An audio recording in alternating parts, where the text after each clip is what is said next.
সকলের ঐক্যের প্রতীক।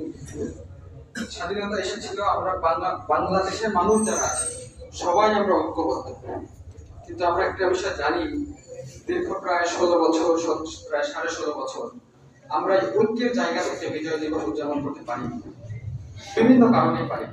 কিন্তু আল্লাহ আমাদেরকে হলেও সেরকম একটি সুযোগ করে দিয়েছেন, সমস্ত আজকে ঐক্যবদ্ধ ভাবে আমাদের এই বিজয় দিবস উদযাপন করতে পারছি।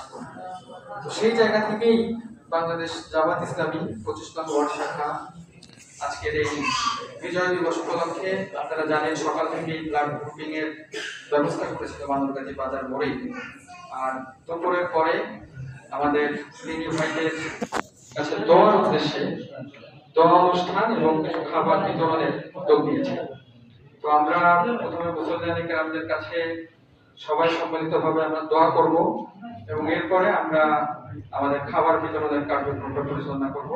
আমি আপনাদের সকলের কাছে দোয়া চাই, বাংলাদেশ জামাত ইসলাম যেন এইভাবে আত্মমানবতার সেবায় নিজেদেরকে নিয়োজিত রেখে কাজ করে যেতে পারে, এই দোয়া চেয়ে আমি আমার কথা এখানে শেষ করছি।